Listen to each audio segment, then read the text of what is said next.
Korea Utara secara tegas mengecam serangan udara Israel ke Iran yang telah memicu eskalasi konflik di kawasan Timur Tengah sejak Jumat 13 Juni 2025 lalu.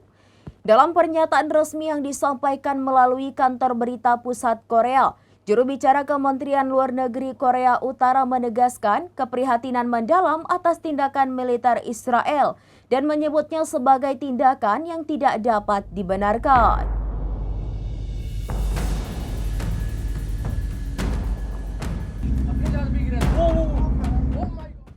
Korea Utara secara tegas mengecam serangan udara Israel ke Iran yang telah memicu eskalasi konflik di kawasan Timur Tengah sejak Jumat 13 Juni lalu.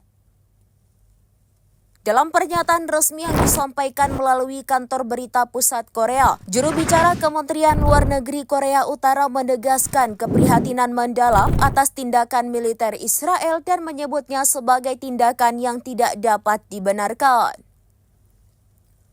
Pyongyang juga memperingatkan Amerika Serikat dan negara-negara Eropa agar tidak ikut campur atau memprovokasi konflik menjadi lebih besar. Korea Utara menilai tindakan Israel yang menewaskan warga sipil di Iran dan Gaza merupakan kejahatan terhadap kemanusiaan yang tidak bisa diampuni. Sementara itu, ketegangan antara Iran dan Israel masih terus berlanjut hingga hari ini, dengan kedua negara saling melancarkan serangan balasan. Di sisi lain, Presiden Amerika Serikat Donald Trump menunjukkan indikasi semakin serius untuk turut campur langsung dalam konflik tersebut.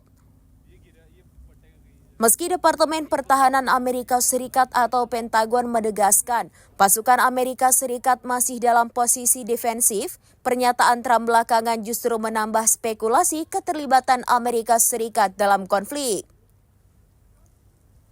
Pada Kamis 12 Juni, Trump sempat membuka peluang untuk melanjutkan perundingan nuklir dengan Iran, hanya sehari sebelum Israel melancarkan serangan ke Teheran. Namun nada Trump berubah lebih keras pada Senin 16 Juni dengan meminta warga Teheran segera mengungsi. Kemudian pada Selasa 17 Juni, Trump menyatakan bahwa Amerika Serikat memiliki kendali penuh atas wilayah udara Iran, sinyal kuat yang menimbulkan dugaan bahwa Amerika Serikat terlibat langsung dalam memanasnya konflik di kawasan tersebut. Hingga kini situasi di Timur Tengah masih tegang dengan potensi eskalasi yang lebih luas jika aktor-aktor besar dunia gagal meredam ketegangan.